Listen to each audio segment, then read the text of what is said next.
Ya kita ngerasa mau nggak enak ya kan, tapi di sisi lain gimana, mau nggak mau jenazahnya harus diangkat.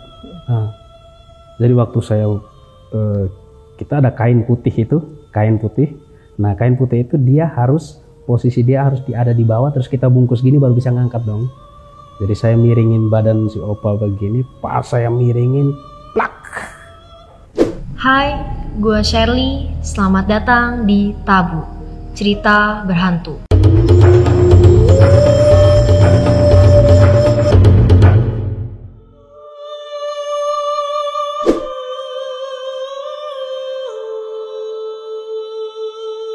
Hai, saya Shirley. Selamat datang di Tabu, cerita berhantu.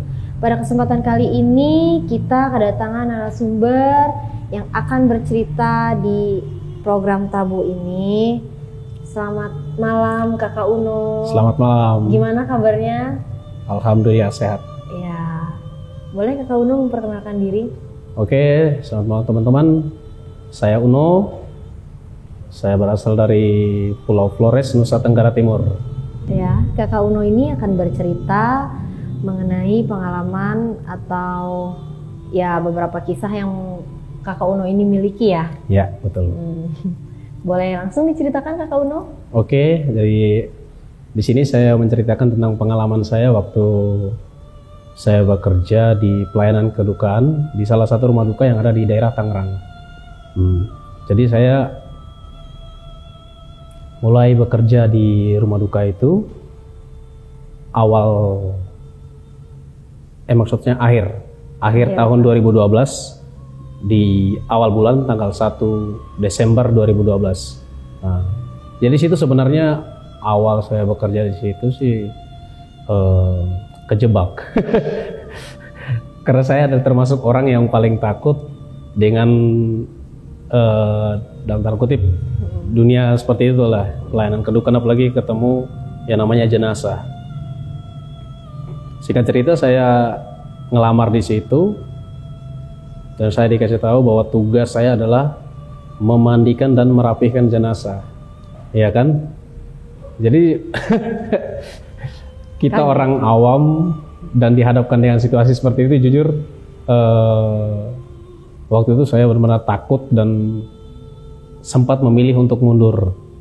Tapi saya mikir lagi, di situ kita perantau, udah nggak kerja. Sekarang ada pekerjaan yang ada di depan mata yang siap menerima, ya kan? Di situ saya berani untuk mencoba. Jadi hari pertama saya diminta untuk sekedar liatin teman-teman senior saya waktu mereka memandikan jenazah, cara-cara mereka merapikan, riasin jenazah, ya kan? Itu pertama. Jadi posisi jenazah, tempat memandikan di situ saya masih kasih jarak sebelum berani untuk mendekat. Tapi hari itu kebetulan jenazah kalau nggak salah 5 atau 6 jenazah masuk. Jadi posisi udah dimandiin, dirapikan, masuk ke peti jenazah, dipindahin, ini angkat lagi, dimandiin lagi. Jadi sampai mau dibilang enak lah lihat jenazah dalam satu hari, ya kan? Nah, tapi itu saya masih takut. Lalu ada salah satu senior saya, dia bercandain kan, olah masa orang hitam takut sama yang udah nggak gerak kayak gini kan, sama orang hidup aja berani, ya kan, yang megang golok aja berani, masa ya yang ketemu yang udah nggak gerak takut. Nah, di situ mulai, iya juga ya kan. Ya singkat cerita saya mulai, tapi hari pertama saya belum berani untuk megang secara langsung tangan saya untuk megang jenazah, itu belum. Jadi setelahnya itu besoknya saya diajak lagi kan. Di situ saya mulai berani untuk nyentuh jenazah, tapi kita harus tetap, tugas itu harus steril kan, masker, handscreen segala macam itu kan kita harus pakai, APD-nya itu. Nah, di situ jujur aja pertama kali megang jenazah itu wow. Saya udah mati, wah ternyata saya bisa ya kan. Ternyata biasa aja ya kan. Nggak seperti yang selama ini kita pikirnya itu di luar sana, wah jenazah itu serem ya kan, megang jenazah apa sih gitu kan.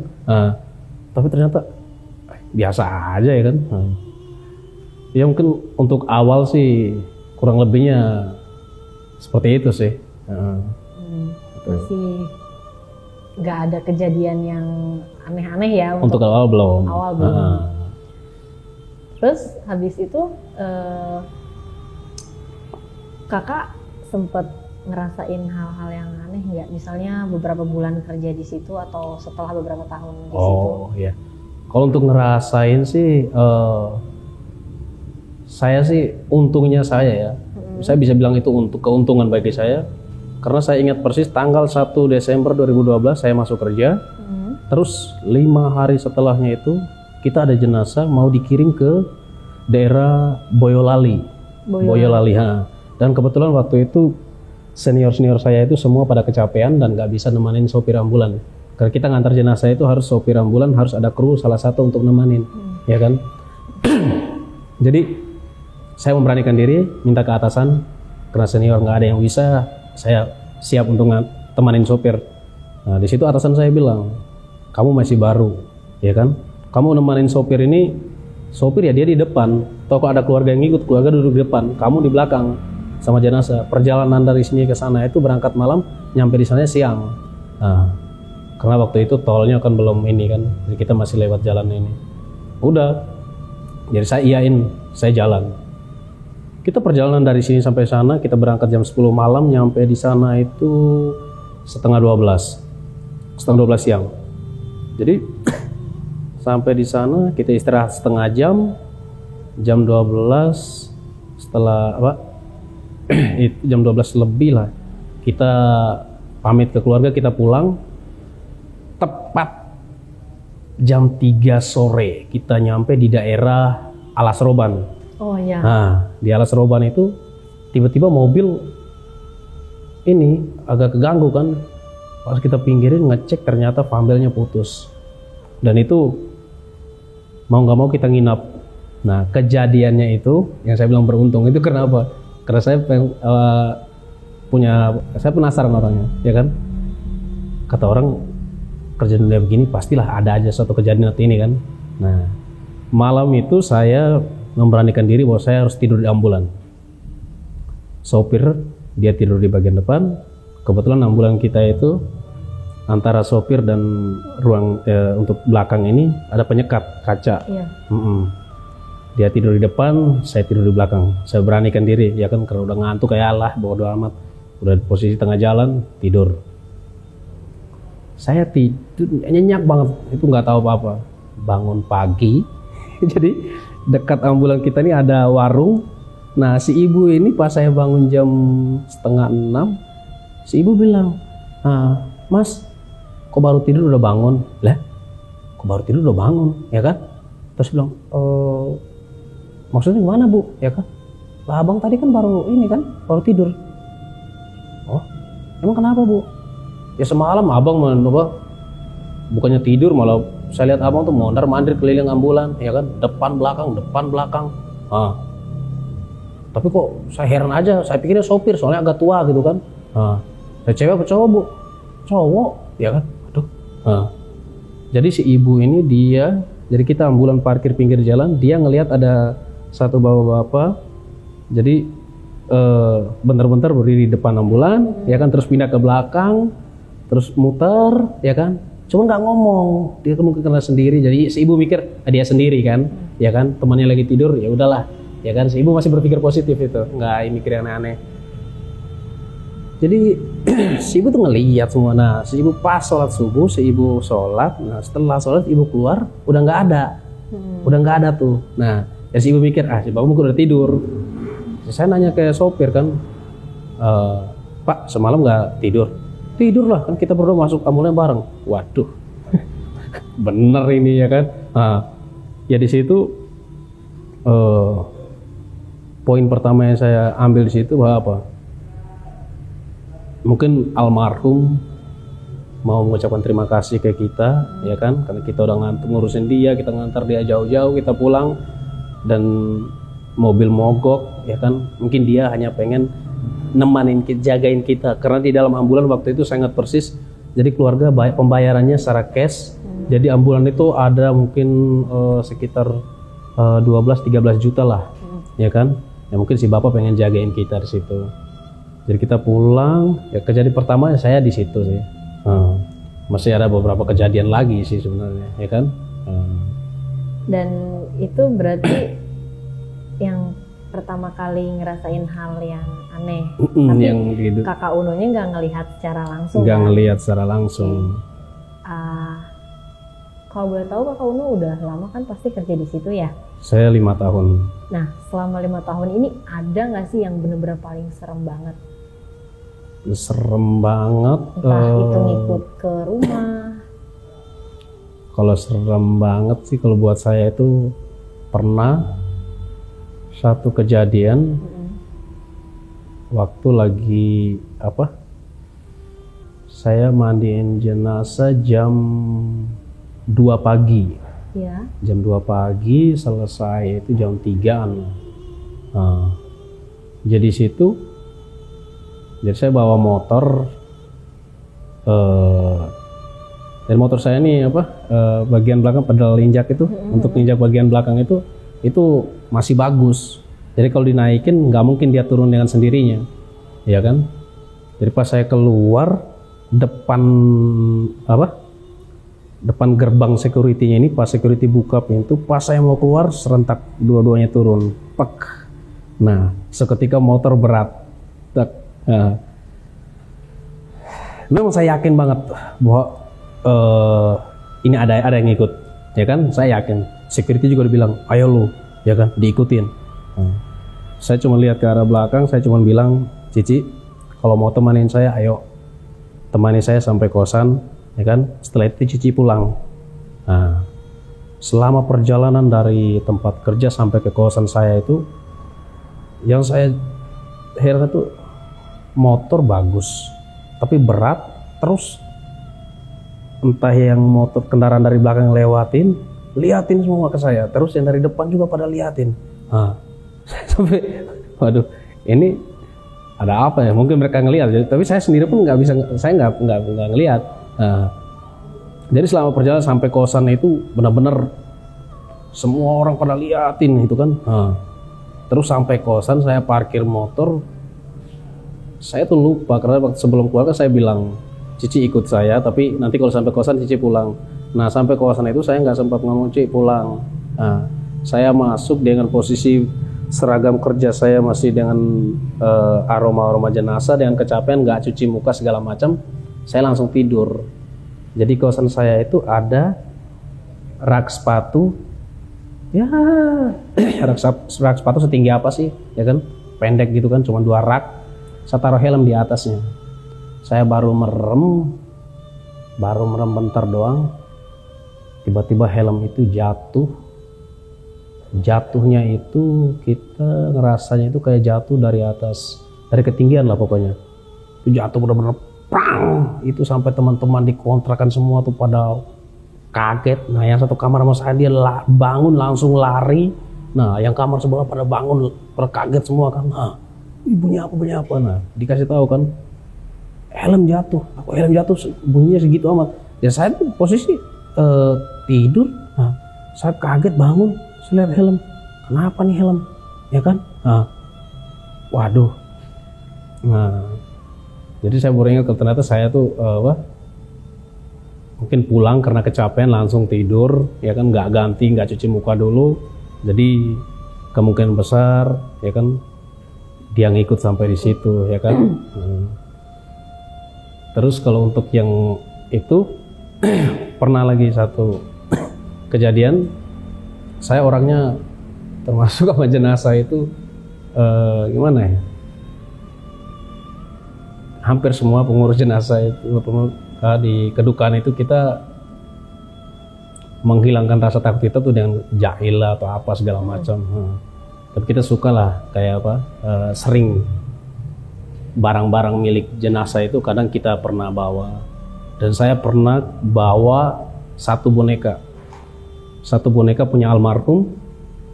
Jadi kata keluarganya itu bonekanya ini itu dari almarhum masih kecil. Nah, sampai dia gede boneka itu selalu dia bawa. Nah, pas disemayamin itu bonekanya itu kita mau tutup petinya itu boneka nggak dimasukin. Nggak dimasukin. Jadi boneka itu pas saya bersihin ruangan, lihat ada boneka, udahlah bawa pulang ke kosan. Kejadiannya nanti di kosan. Jadi boneka bagus, serius. Bonekanya bagus, warna juga bagus, ya kan? Nggak ada rusaknya sama sekali jahitannya. Nah, kenapa kok taruh di kosan pas malam saya mau tidur, saya lihat ke arah boneka itu kok beda, ya kan? Kok beda. Nah, waktu itu memang saya untuk takut sih nggak terlalu, ya kan? Karena keseharian kita ketemu begitu, jadi nggak terlalu ini. Nah, yang buat saya takut itu besoknya sore mendekati maghrib. Jadi ponakan saya nih masih umur 2 tahun lah. Dia main di kamar saya. Kebetulan lemari saya yang saya taruh boneka itu saya buka pintunya. Tiba-tiba ponakan saya ketawa, ya kan, senang banget itu kan. Nah, saya bilang, saya masuk, waduh, nah, ini kenapa ya kan? Pas saya lihat mukanya ini, dia ketawa dengan sumringah itu, dengan posisi ngeliatin ke arah boneka yang saya taruh itu kan. Nah, dan waktu itu saya tuh, waduh, ya kan, ini kayaknya entah orangnya nggak ikhlas atau gimana, nggak tahu juga ya waktu itu. Jadi saya gendong ponakan saya bawa ke depan ke bapaknya. Saya balik pun, saya mau amanin boneka aja saya takut. Saya takut banget, takut. Terus malamnya itu, kalau nggak salah, ya malam itu pas tidur itu saya nggak bisa ngelihat ya, saya nggak bisa ngelihat istilahnya yang begitu itu saya nggak bisa ngelihat. Tapi kalau barang yang depan saya kayak boneka itu saya lihat jelas. Saya ingat, saya masih sadar banget waktu saya amanin bonekanya itu di lemari, muka bonekanya ini saya ke belakangin karena saya nggak mau kalau ke depan itu posisinya kalau lemari lagi buka lihat dia kan saya nggak mau, ya kan. Pas malam mau tidur saya ngambil sarung kalau nggak salah dari itu lemari, pas saya buka lah kok boneka arahnya ke sini. Waduh, itu malam itu juga saya berdoa di situ kan. Saya minta maaf ke almarhum juga. Tapi memang sempat kepikiran bahwa saya harus bawa pulang nih boneka, ya kan. So saya pikir bawa kemana? Bawa ke tempat kerja juga. Ya untuk apa kan taruh di sana, ya kan? Ya udah, saya niat amankan itu boneka, dan boneka itu sampai sekarang pun masih ada di saya. Itu tapi bonekanya berarti masih ada sama kakak ya? Ya, bonekanya sampai sekarang pun masih ada. Cuman bonekanya saya nggak berani buka. Ya, betul. Saya aman di lemari dan itu di laci khusus saya taruh dia, saya nggak mau karena takut kejadian itu ulang lagi, ya kan? Kalau boleh tahu, ada lagi nggak sih cerita yang mungkin lebih serem atau cerita-cerita yang seperti itu? Nah, kalau cerita yang lebih, yang saya benar-benar ngerasain banget, dan itu mungkin pertama dan terakhir kali saya bisa ngelihat. Jadi ada teman security, dia meninggal. Jadi malam Jumat kita dinasnya bareng, dinas malam. Kita kalau dinas malam masuk jam 11 malam sampai jam 7 pagi. Dan itu dinas malam itu kalau di bagian saya memandikan jenazah, yang di lapangan yang ngurusin jenazah saya sendiri plus orang kantor. Nah, yang bagian kantor dia akan fokus di kantor karena sewaktu-waktu telepon panggilan akan ada kan. Nah, saya sendiri di luar. Nah, waktu itu teman security almarhum ini dia dinas malam, dan kami berdua ngobrol di satu tempat di lobi, di satu bangku kita berdua ngobrol santai, ya kan. Dia cerita-cerita tentang pengalaman dia segala macam. Nah, itu Jumat. Terus Sabtu dia libur. Senin dapat kabar dia koma. Terus dia masuk rumah sakit. sore saya sempat untuk jenguk, tapi waktu saya jenguk dia itu benar-benar udah kayak wah udah nggak bisa nih, ya kan. Malamnya saya berdoa buat dia, tapi saya tiba-tiba dapat kabar dia meninggal. Itu di atas jam 12 malam. Terus spontan saya bangun, ngambil jaket, start motor langsung ke rumah duka. Karena saya ketakutan, karena dia dekat banget. Nah, salah satu security yang paling dekat sama saya. Nah, ngebayangin muka dia aja saya takut. Karena dengar kabar dia meninggal.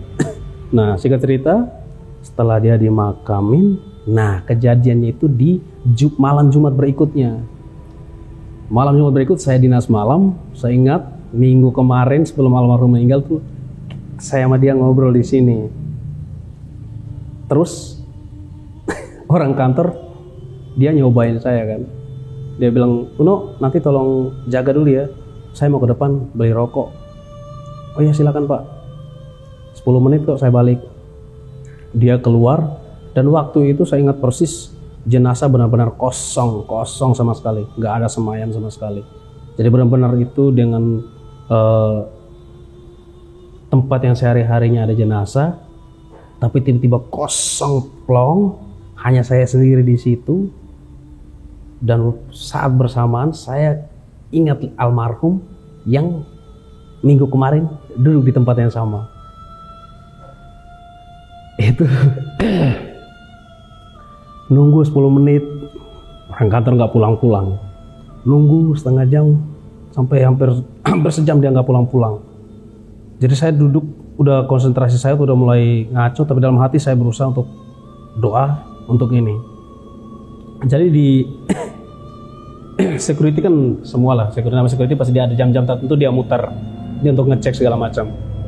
Tiba-tiba saya ngelihat, jadi ada di depan itu dia ada tembok, nah di bawah ini ada kolam, nah antara kolam sama tembok ini dia ada celah. Saya tuh duduk lagi santai, tiba-tiba saya lihat ada manusia kaki manusia, tapi celananya itu kayak celana security, ya kan. Nah, langkah, saya berusaha untuk meyakinkan benar nggak sih saya lihat ini kan, benar nggak. Jadi saya ngeliatin terus, dia jalan di ujung temboknya itu harusnya kalau emang manusia ada dong harusnya, ya kan. Maaf merinding. Jadi pas di ujung tembok, tepat di ujung tembok itu pek hilang. Waduh. Itu saat yang bersamaan saya udah benar-benar pemikiran saya udah kacau, udah benar-benar ini berusaha untuk bangun dan lari, kaki berat, kepala gede, dan saya tuh benar-benar nggak bisa, udah gerak udah nggak bisa. Dan saya benar-benar saya dalam hati saya bilang, "Hei, lu kerjanya ngurusin ini loh gitu kan, kenapa lu harus kayak gini ya kan?" Karena saya orangnya nggak pernah ngelihat gitu kan. Tiba-tiba malam itu saya ngelihat dengan mata kepala sendiri dan itu benar-benar nyata. Langkah kaki tak tiba-tiba hilang di ujung. Nah, saya sadarnya itu nanti orang kantor itu dia tepok, "Woi." Itu saya loncat pun masih dengan muka ketakutan. Nah, dan orang kantor ini sampai ikut takut karena lihat muka saya benar-benar udah mana sih ketakutan panik yang parah ya kan. Nah, waktu saya ini ke dalam, masuk dalam kantor pun saya masih benar-benar parah. Itu sampai saya berusaha untuk tenangin, minum air segala macam juga masih kacau. Itu saking kagetnya, saking parah karena seumur hidup saya belum pernah lihat yang begitu, dan saya lihat dengan mata kepala sendiri, ya kan. Terus orang kantor bilang, mungkin almarhum kangen, dia lagi dinas, ya kan. Nah, minggu kemarin dia dinas jam yang sama, ya kan. Nah, maaf, tadi sebenarnya saya tuh cuma nyobain kamu kan, saya keluar, saya sengaja lama di pos security, saya pengen nyoba kamu takut apa enggak. Nah, tapi saya nggak nyangka sampai kejadian seperti ini. Nah, dan itu benar-benar pertama dan terakhir kali saya ngelihat almarhum. Dan besoknya setelah pulang kerja saya tidur, sorenya saya bangun, saya langsung ziarah ke makam almarhum. Nah, ziarah, ya kan. Di situ mungkin apa? Entah almarhum kangen dengan kita biasanya bercanda segala macam, dia datang, ya kan. Saya cuma bilang di situ, Bang, kalau lu mau datang lagi, tunggu pas rame, jangan pas saya sendiri. Sumpah saya nggak kuat, ya kan. Nah itu benar-benar nyata banget sih. Itu wow. Saya benar-benar itu pengalaman yang berharga banget sih selama saya kerja di pelayanan kedukaan itu. Serem sih, karena bisa dibilang partner kerja ya. Setelah meninggal terus Kakak Uno melihat, tapi saya nggak bisa ngomong juga itu penampakannya beliau atau bukan ya. Dan saya mau nanya lagi nih Kak, ada nggak sih, kan Kakak nih di sini di rumah duka ini ya, Kakak bekerja sebagai memandikan jenazah, dan merapikan juga, merias. Merias. Nah, misalnya nih pas saat merias atau saat memandikan, ada nggak sih yang si mayat itu tangannya gerak atau kayak gitu semacamnya? Banyak sih yang nanya seperti itu kan. Banyak banget, Bang. Tuh jenazah kalau pas mandiin ada nggak sih dia tiba-tiba ini segala macam, ya kan? Ya kita semua tahu lah, ada yang namanya mati suri atau apa, ya kan? Nah, ya kalau saya belum pernah ketemu sih yang seperti itu kan. Tapi selama saya memandikan jenazah segala macam itu, yang saya temukan itu mereka sih nggak ini sih. Cuman kadang-kadang saya tuh sampai nanya ke teman, ini beneran udah meninggal apa belum sih, ya kan? Soalnya jenazah itu kebanyakan itu kan terima badannya udah kaku, udah dingin, ya kan? Nah, tapi ada jenazah yang benar-benar badannya masih hangat, tangannya masih lemes, jadi masih itu. Karena di situ kita mikir, ini orang benar-benar udah mati belum sih? Jangan-jangan dia cuma ngeprank kita lagi. Kita lagi mandi, tiba-tiba dia bangun, kelar nih, ya kan? Nah, ya jadi pernah tuh. Terus yang apa? Jadi kan kita tuh hadapin jenazah itu, karena itu bingung ya. Ini jenazah, ini benar udah meninggal apa belum, ya kan? Dan pernah satu kejadian itu di daerah yang gak usah sebutin lah ya. Ada satu daerah, jadi saya jemput jenazah, terus anaknya bilang, Pak maaf, Bapak lebih mengerti soal beginian, mau tahu dong mama saya udah benar meninggal apa belum? Lah, nah, saya petugas kedukaan, saya datang mau jemput jenazah, sampai rumah malah ditanya, ya kan? Ini udah meninggal belum? Apa belum kan? Nah, jadi ini untuk pembelajaran juga buat teman-teman, ya kan? Jadi kita untuk jenazah itu dari dia napas terakhir, dia dinyatakan benar-benar meninggal itu oleh dokter itu kalau nggak salah itu bisa sampai 30 menit atau 2 jam. 2 jam. Nah, itu benar-benar udah nggak ada, ya kan? Nah, jadi waktu itu kita pakai dengan cara-cara kita lah, ya kan? Nah, jadi saya minta ke anaknya, Bu minta cermin. Nah, dia bingung. Kenapa harus cermin, ya kan? Saya minta cermin. Jadi cermin itu saya dekatin ke jenazah, saya taruh di dekat daerah hidungnya itu sama mulut. Lepas agak lama sih, ya kan? Lama, terus lihat. Nah, biasanya kalau memang masih ini, dia ada embun. Ada embun di situ. Tapi ini enggak kan? Nah, baru saya jelasin ke keluarga bahwa Bu maaf, Ibu udah nggak ada, benar-benar nggak ada di situ kan. Dan di situ baru anaknya mulai itu kan, baru izinin kita untuk ngurusin ininya, mamanya. Terus aku mau tanya lagi nih Kak, pas Kakak mandiin atau ngerias, itu Kakak kayak ngerasa nggak sih mereka itu ada gitu? Yang lagi misalnya lagi Kakak mandiin. Ya, kalau ngerasain itu pasti ada, ya pasti. Nah, karena ketika arwahnya itu keluar dari badan dia itu, dia belum jauh, biasanya seperti itu. Nah, Jadi kadang kita lagi mandiin, kebetulan waktu itu saya punya teman baik saya tuh, dia bisa ngelihat. Jadi kadang kalau saya lagi riasin jenazah tuh, dia bilang, "Bang, itu dia lagi senyum-senyum di samping loh," ya kan? Saya cuma bilang, "Nah, tenang Ci, cantik saya bikin," ya kan? Nah, karena hal-hal begitu itu ada, ya kan? Tapi yang untuk niat mereka untuk jahat ke kita enggak. Tapi untuk ngerasain di samping itu kalau kita lagi mandi, apalagi kalau yang mandinya di atas jam tengah malam, ketemu jenazah yang agak ini, aduh, kalau tiba-tiba ngerasain itu ada di samping segala macam, tiba-tiba ini kayak berat atau apa, tiba-tiba merinding sendiri. Kadang-kadang kita harus berusaha untuk berkomunikasi dengan almarhum, minta. Jadi kita kadang-kadang sering aja ngobrol, ya kan, Pak atau Bu, kan, kalau memang ada di sini, ya kan, temanin kami, biar kami kerja, kami rapiin Bapak atau Ibu ini sampai selesai dan lancar, ya kan, jangan sampai datang hanya untuk ini kan. Jadi mereka pasti ada sih, untuk bilang ngerasain itu ada pasti. Kalau orang yang bisa ngelihat pasti bisa ngelihat itu. Dan aku mau tanya lagi nih Kak,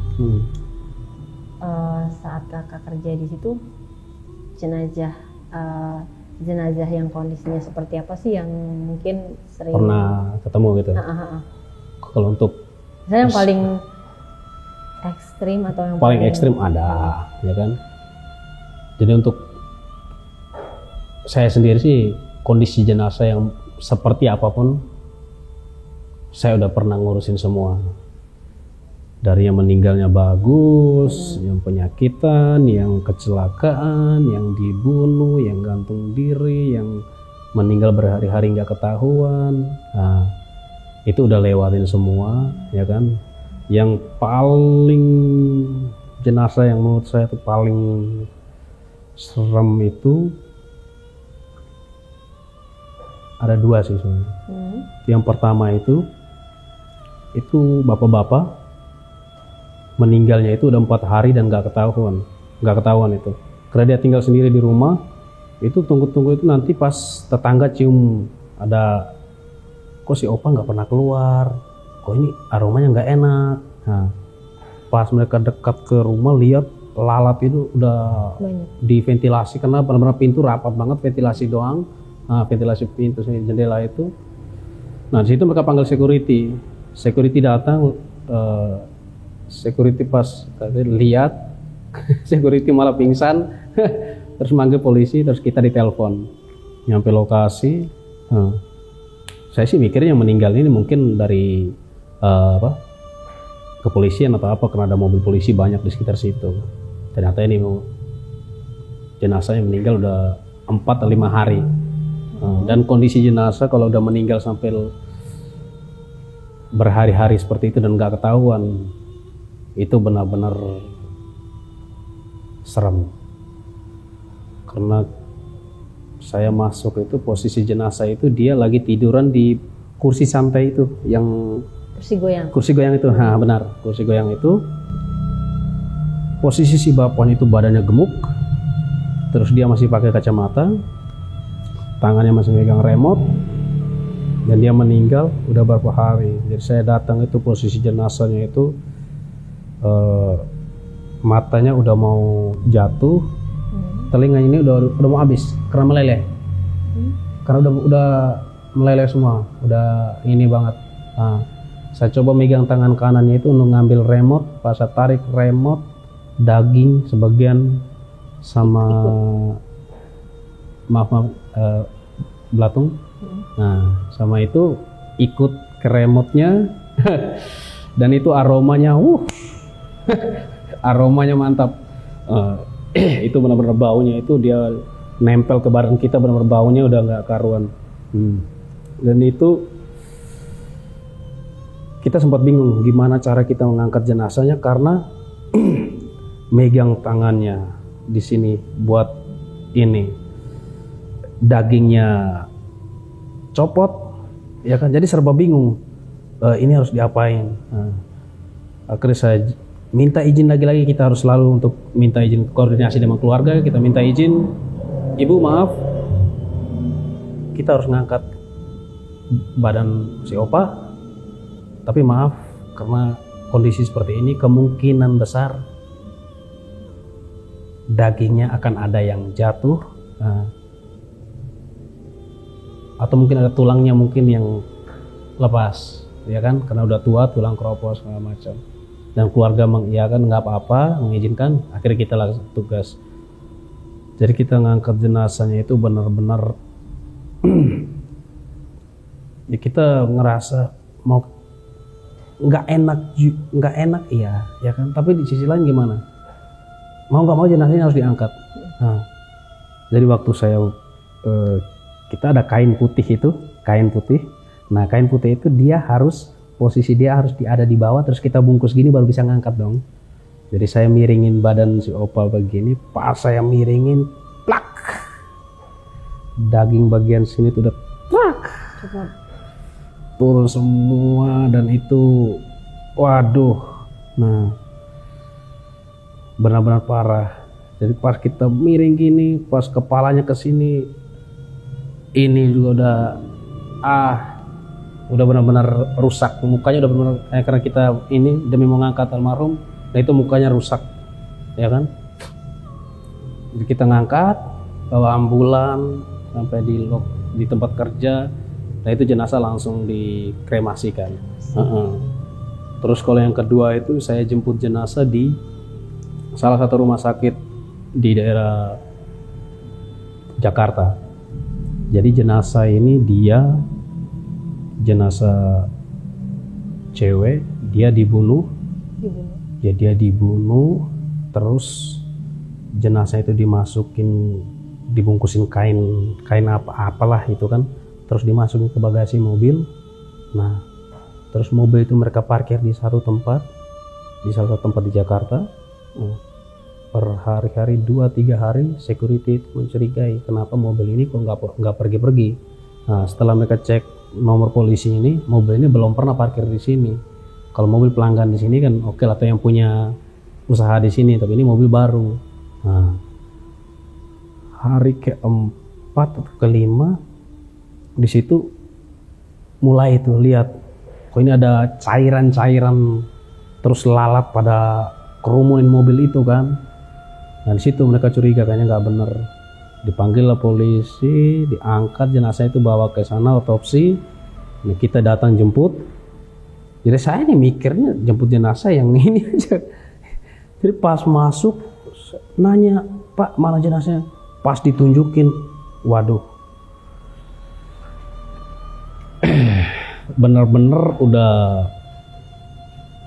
hancur, yang bener-bener hancur parah, sampai daging semua itu udah benar-benar udah jadi udah benar-benar penuh dengan belatung. Dari atas sampai bawah itu udah nggak keciri bahwa ini cewek atau cowok, udah nggak tahu. Yang jelas itu udah hancur semua, belatung di mana-mana. Dan itu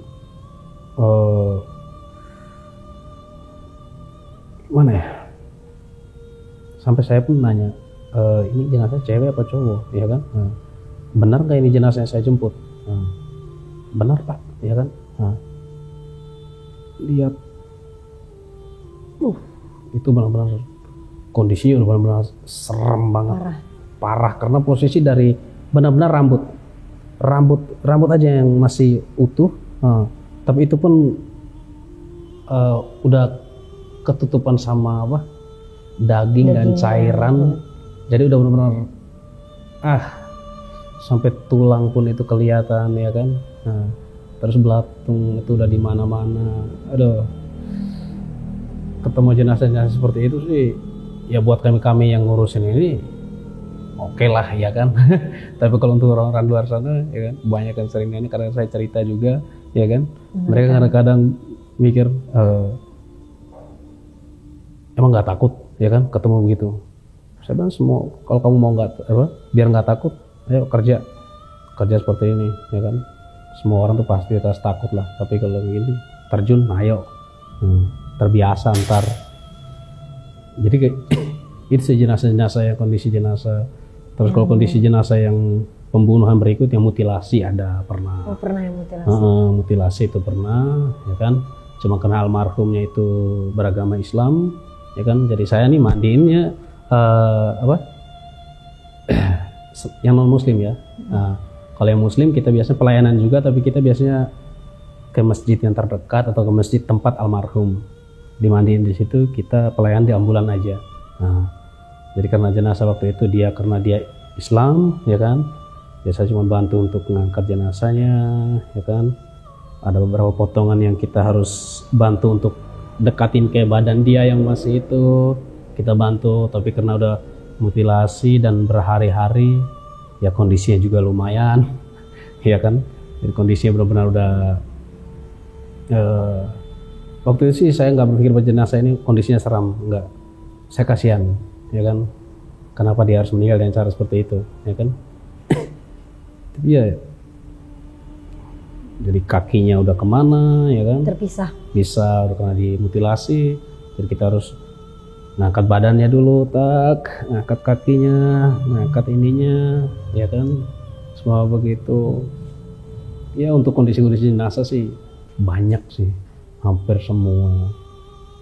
Segala jenis penyakit udah pernah saya itu juga ditangani Kakak Uno.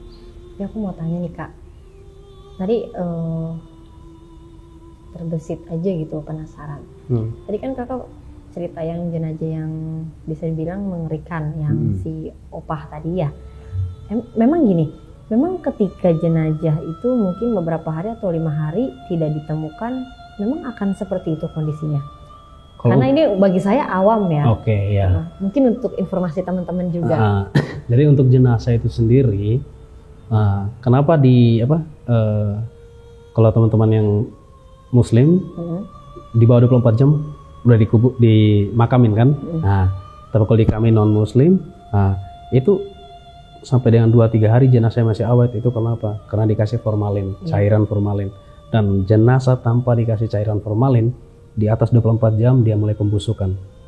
Nah, dia pembusukan itu baru 24 jam.